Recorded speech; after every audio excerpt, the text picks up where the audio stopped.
Hold on. No, sorry, 9.9.9.8. I put your crops to 9.8173, which is the better off funding, which is another Doing very well, me Trace. big discussion. Oh no, that's a big there's some meaty stuff. And to be fair, you can tell my agenda's been well read because I'm now on paces. And I don't think I've ever read a paper 3 times like that. Right, we are back on recording. We are just waiting for Councillor Franklin. Perhaps if we can just pause that.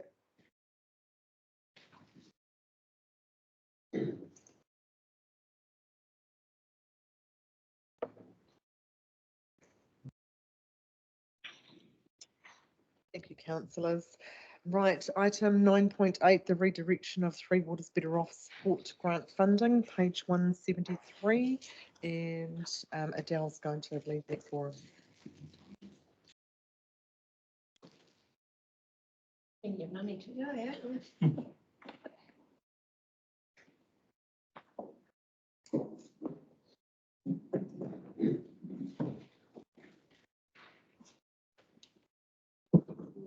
Tracy.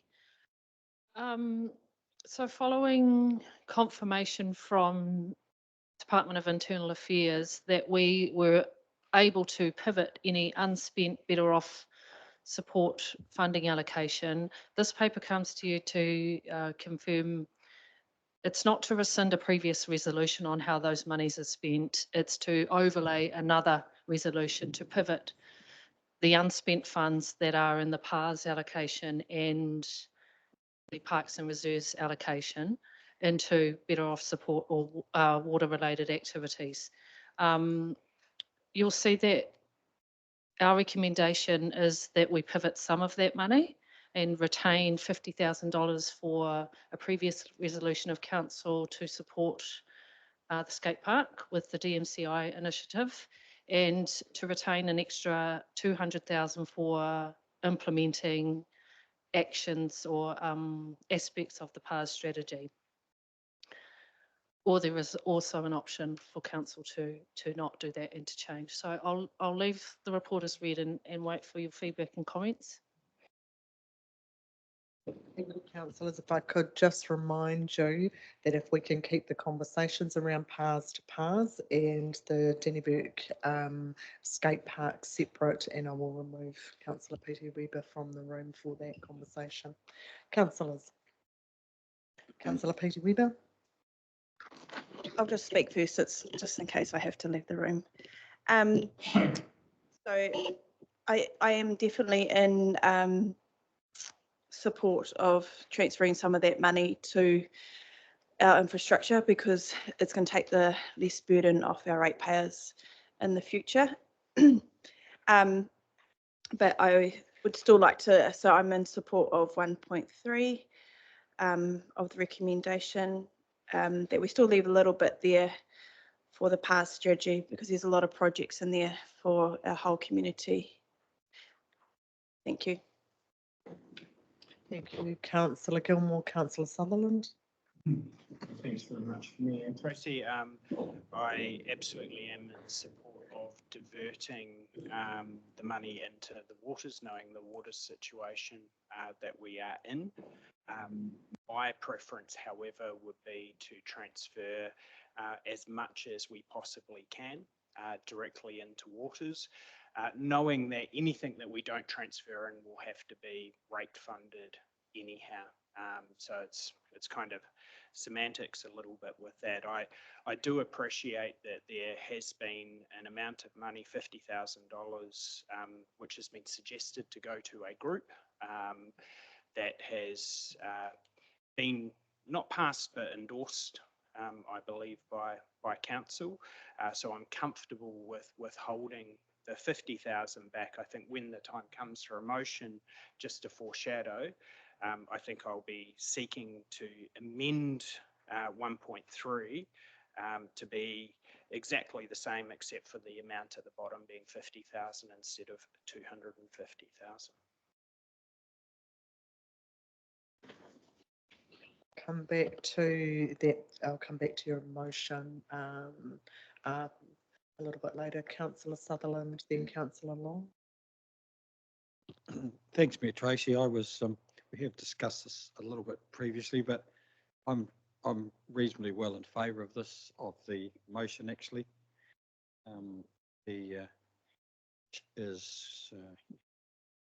Right, yeah, which is keeping 250,000 aside and the rest of Three Waters, and that 250 does include previous resolution or previous commitment I was to allocate 50, wasn't it? That's included in the 250, isn't it? So yes, on that basis, I am in favour of that resolution, a recommendation actually. Councillor Sutherland, Councillor Long. Through you, Mayor Tracy, I would second Councillor Gilmore's motion and do leave 50,000 out. And because of the importance of water and wastewater, I want to, and fast tracking water and wastewater. Thank you. I'll just take the opportunity, Councillor Gilmore, the question I was going to raise with you to consider on your motion before we have any further conversation was really whether you wanted that to be action towards the PARS or whether that was specifically to the intention of the 50,000. So if you can just consider that, and I'll just carry around the room. Councillor Wallace, any thoughts? That was a genuine cough, that one, but since you did point, I will, yeah, I'll be sitting at 1.3 as a recommendation, so Thank you, Councillor. Councillor Chase. Thank you. Yes, I agree. We need to divert that money to Three Waters, but I will be recommending 1.3. Okay, Councillor Franklin.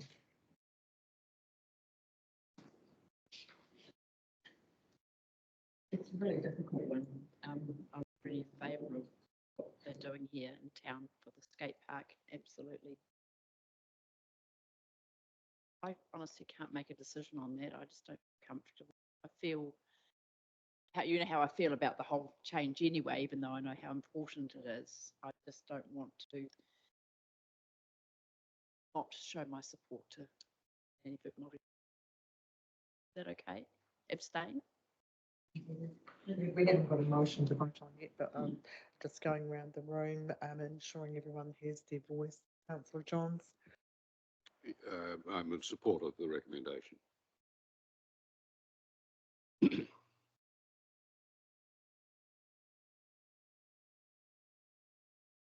Councillor Woods. I'm happy to vote when the motion gets put on. Yes. Councillor Gilmore. Thanks, Your Worship. Just a very, very quick question. I know I've already foreshadowed what my motion will be. 50,000 out of the 250,000 within that is a commitment to the skate park that we're talking about. The other $200,000, if it was left in there, what is the plan for using that money? What's that 200,000 going to be used for? Councillor Gilmore, we have no plans to utilise that money, except we expect that it will be utilised to implement aspects of PARS. So could bring that through to council for what projects we would be implementing. Our previous discussions around playgrounds, council have confirmed that those are council-owned playgrounds, so we should be servicing those within our existing budgets, which is work that we will do. So no previous assumptions on what that 200,000 should be. Councillor Woods. Thanks, Mayor Tracy. And on that note, is there an opportunity then, after year one, because we're proceeding with our LTP on this basis, would there be, if that 200,000 wasn't utilised within year one and there had been no plan to, could that be diverted to? Brian's going, oh, I have to get approval for that, do I? Don't know. Through your worship, I don't know, because we will have to do an application now to DIA to where we fall within this funding. Will they let us have another go at that? Quite possibly. So I wouldn't put it out of the question. So potentially, but for us on this, whatever the decision is today, we'll start the work around the application to DIA to divert that funding as per this. Will there be another opportunity to do that in 12 months? Quite possibly. I'm just not too sure. I'd need to get advice from DIA on that, but I'd say yes.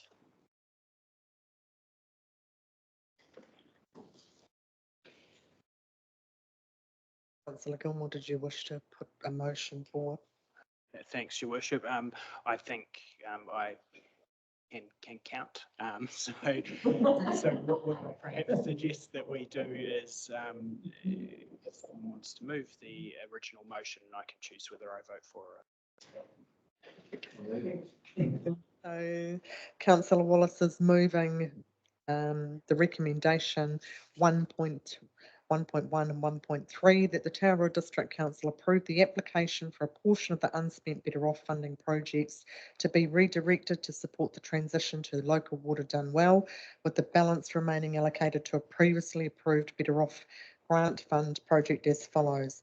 Local water done well projects 1.750 million, and action in council's play, active and recreation and sports strategy $250,000. Seconded by Councillor Sutherland. All those in favour, please say aye. Against? Would you like those votes recorded? Yes. Sorry, so that is Councillor Gilmore against Councillor Long. Those were the only votes against. Thank you.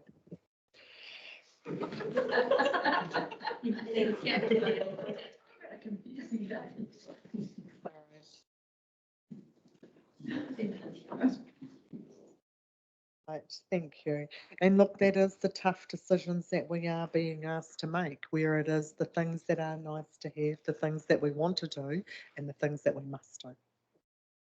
So, right, okay, item 9.10, request for information under the Local Government Official Information and Meetings Act. I'm just going to take this report as read, and I'm happy to move that it be received. I'd still move it be received, and we'll have some conversation. Can I have a seconder for that, please? Councillor Franklin. All those in favour, please say aye. And any questions from that report? And I would just say I really get a lot of value from this report and seeing and understanding this information. Councillor Peter Weber. Thank you, Mayor Tracy. Yeah, I get a lot of value out of this because this is information that maybe we're not getting across to the public, and especially with the individual requests that we get, logoimas that come through. But it is really disappointing to read this time round that 32.5% of all logoimas this year are coming from one individual in our community. And you add up the days spent on these logoimas and the ratepayer money that our ratepayers are paying and the time that's being used. It's really, I find that really disappointing. Yeah. Thanks, Councillor Peter Weber. And I think that forms part of the conversation. There's part of transparency in this, but the other part is if you didn't see this report, you would be unaware of that. And I think it has a significant change on the governance manager's role and ours. Councillor Gilmore.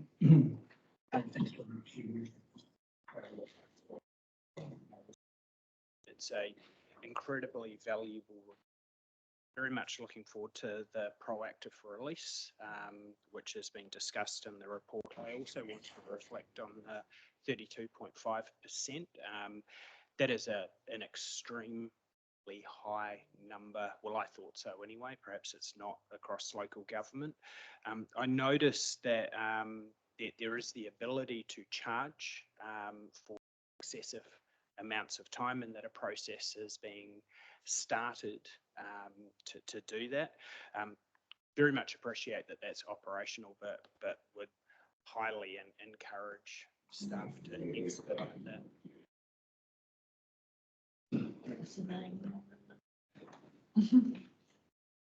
Chief Executive will take that on board. No, I did have you, Councillor Wallace.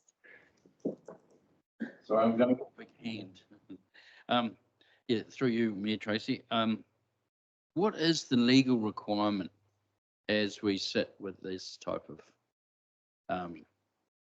requests that we must fulfill our contractual agreement? So the Lagoima is an act, so it's the Local Government Official Information Act, similar to an IAA, but this pertains for local government. So we legally have to release information, but we then check it against privacy and other, and then there is a list of reasons we can decline that, and we work through that process, and it has to be released within 20 working days. As part of that, in terms of charging, Councillor Gilmore is right. So there have been times when their request has been so big that that it takes a lot of hours. We will go back and say, first hour's free. From here, here's our charge out rate, and I can't remember the exact figures around the charge out rate. So we'll do that. There are, if they're frivolous or anything like that, we can decline them based on that. But we must also treat every Lagoima on its own merits, so individually. So if someone's putting in a lot, and then they don't meet any of that criteria, and we can do it within an hour for free, then we must roll that out. But I have spoken to our democracy services manager around this, and about we might look to some advice on how we can actually start drawing the line in the sand, saying that this is becoming a bit ridiculous. Yes, supplementary. That was the point, because under electronic stuff, like I was text bombed once, and my phone didn't stop texting for an hour. And so what I'm saying, okay, I could have turned it off, but there becomes an obvious point reading those stats, which I'm pleased we've got. It is a waste. I've got to be careful what I say. It's not a waste, but I suppose it's whose waste of time it is, and who decides that point where they do cross the line. Because, as I say, from a ratepayer's saving point of view, this is tying up a lot of revenue, causing a lot of revenue going down the Google, in my opinion. The democracy services manager will review all those. She's very experienced in this area, so she would. I mean, if there's anything that we could do, I'm pretty sure she would be top of that. Councillor Johns.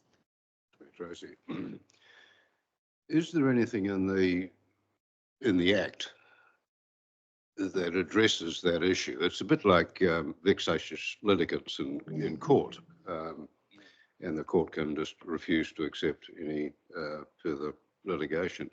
And one would imagine there's a clause in the Act that enables us to do something. Through your worship, yes, there is, but obviously, as I said before, if it's a reasonable request for information that isn't vexatious or frivolous, then yes, still required to provide it.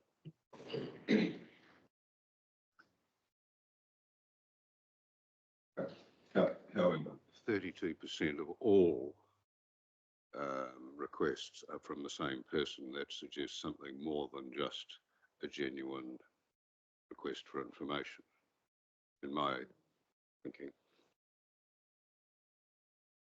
Sure, that will be monitored and reported through to the Chief Executive.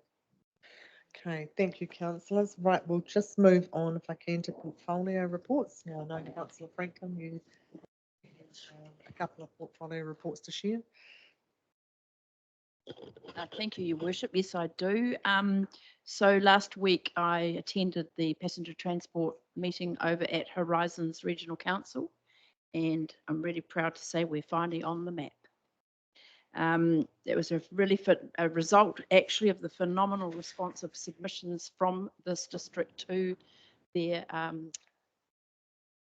their review of their passenger transport thing. They kind of tried to water it down a bit at the meeting, and I held them to account on that and got some very strong support. And they backpedaled on that very fast, and they actually factored in population as well as the number of submissions. So we shone on that, and there was a lot of praise for this district. And I truly believe a lot of that came out of Woodville. It was really well driven there. So that was really fantastic. So basically what it is, we're on the map. So what they're looking at is Palmerston North, Woodville, Dannevirke, Palmerston North, Woodville, Pahiatua, Ekatahuna. So that won't happen, of course, until the new road is open, and it's listed in the long-term plan draft under short-term. So it's in the first tranche of changes in it and extensions that they're looking at to what they call connect the dots. The dots are the different stops across the region, whereas in the city it's connect the stops, which is actually quite a clever play on words. So we're in that first tranche, and they think it should be around 2026. So it's still got to go through, it's only the draft long-term plan at this stage, it's still got to go in for approval, but it was certainly passed unanimously by the committee, which was really good. Oh, it's okay. That was really exciting. And the next exciting one was we had a meeting in Norsewood on Monday with Minister Mike Butterick, so Connect Tararua. So that was Hamish and Tim and I met up with him there. It was a really, really productive meeting. We have a little bit of hope on the horizon for Norsewood that is pretty exciting. He gave me a copy of a message that he received from Graham Mitchell, who is the CEO of Crown Infrastructure Partners. I'll read it to you. It's very brief.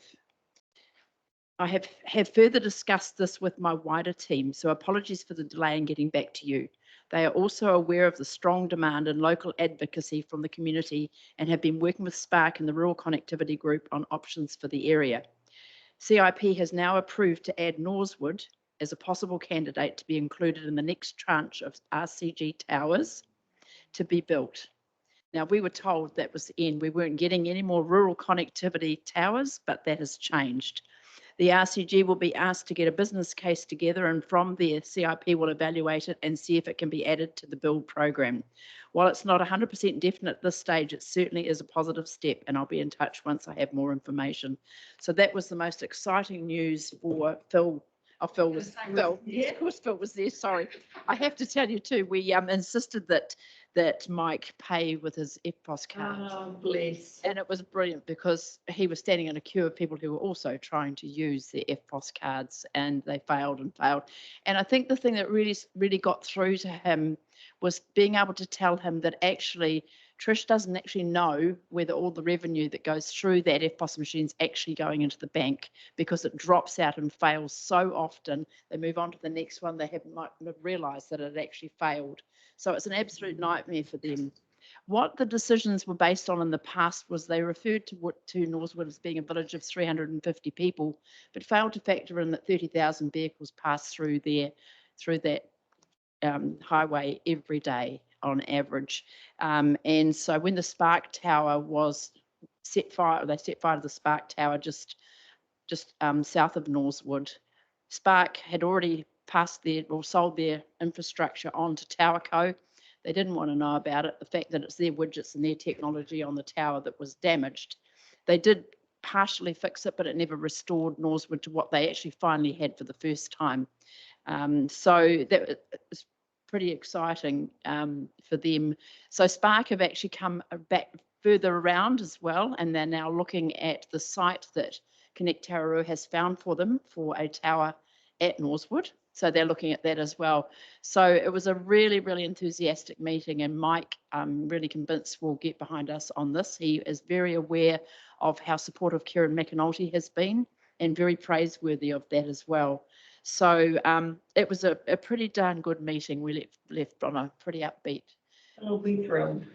Oh, they absolutely are. I mean, Phil had a grin from one ear to the other. So we'll keep on that, and I'll keep you posted. Thank you. Well done. Thank you, Councillor Frankton, and I certainly acknowledge the work that you've done on the Horizons Regional Transport Committee. That's a few years' work to get to that result. Yeah, absolutely. Councillor Johns. Thanks, Mayor Tracy. Yes, I just, with regard to that Northwood Tower, I wonder whether Spark's attitude has changed given Starlink and One New Zealand's activities coming up at the end of the year have arrived on their doorstep. I think you're probably right. And nothing like a bit of commercial competition to make them basically. So we don't care, we'll take it. Just the other thing, if I may, Mayor Tracy, was there any discussion at Horizons as to how the Horizons rates will go up in the district as a consequence of transport?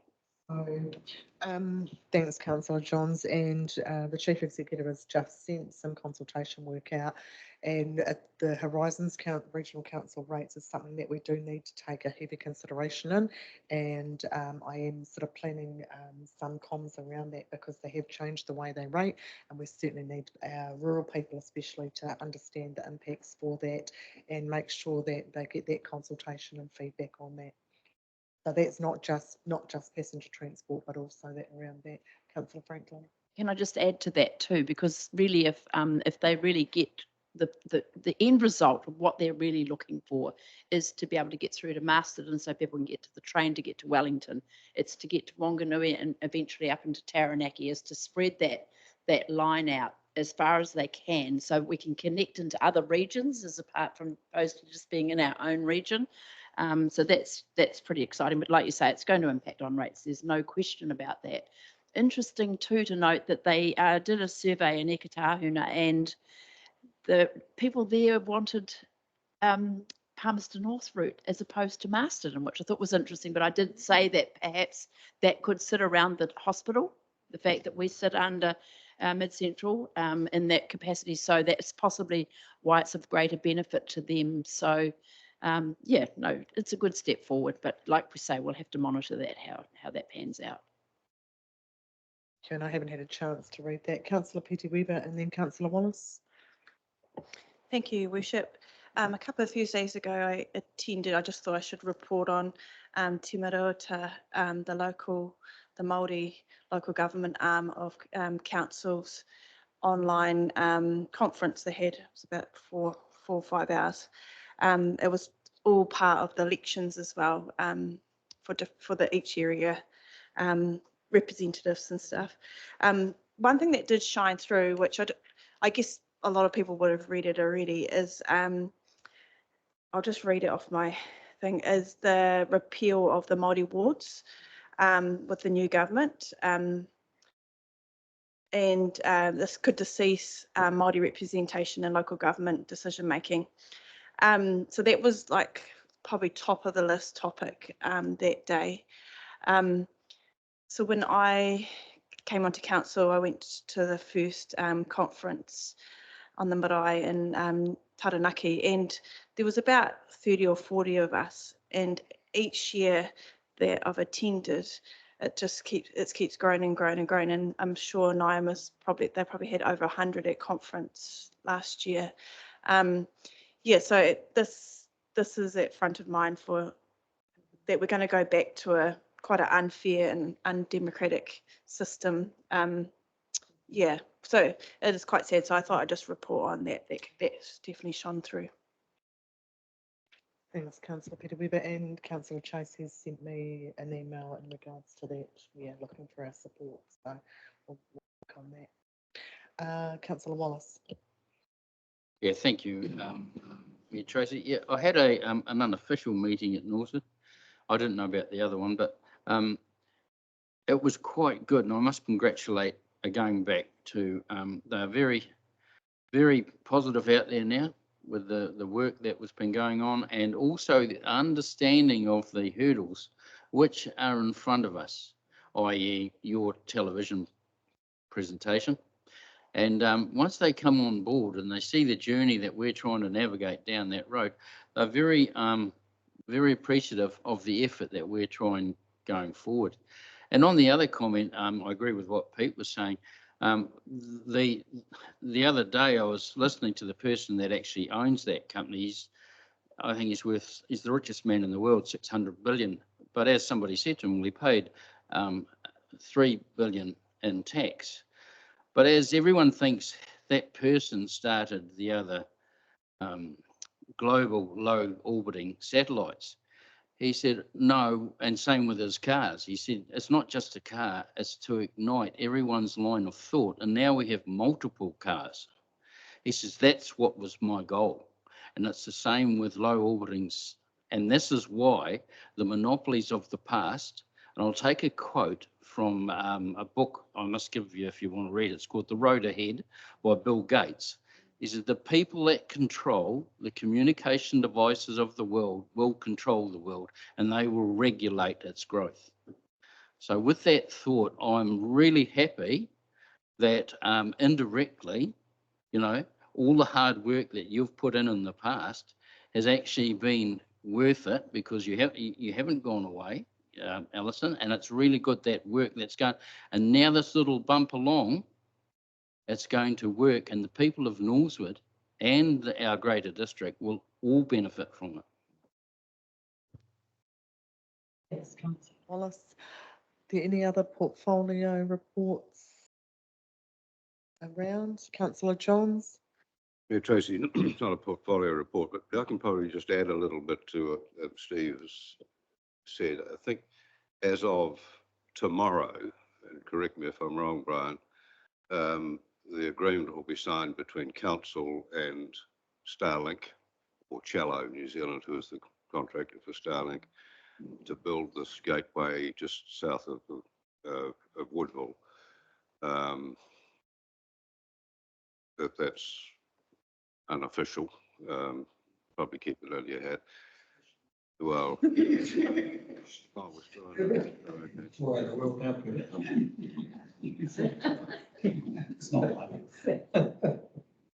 going to happen, and that's going to make a huge difference to communication and connectivity in the district.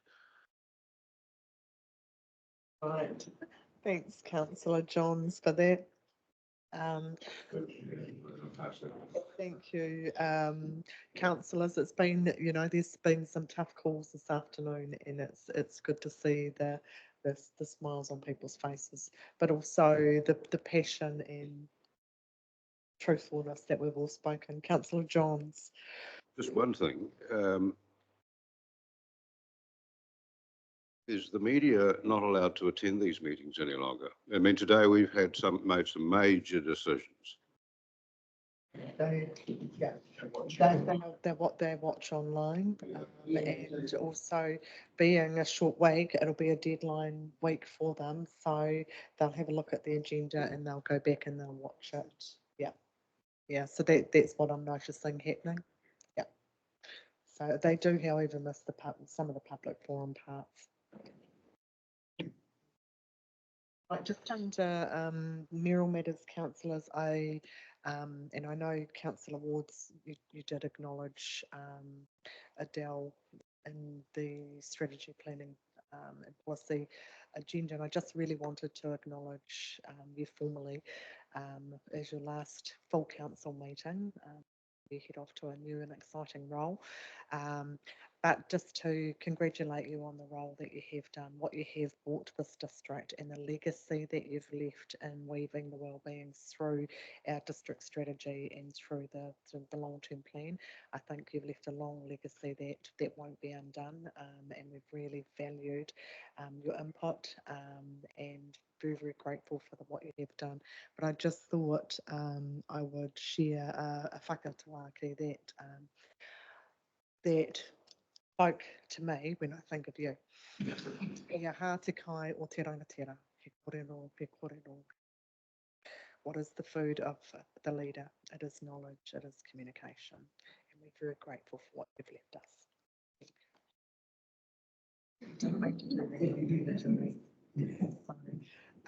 With that, councillors, I done that. Whoops.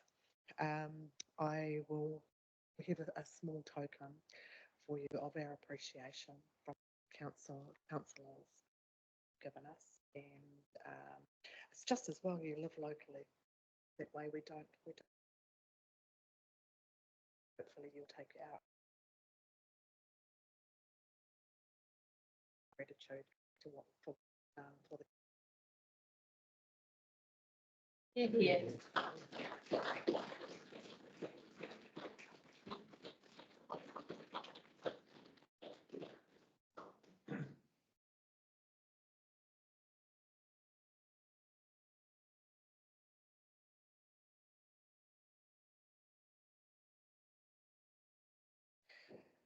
restrictions are moved aside, so the pathway is clear. Turn to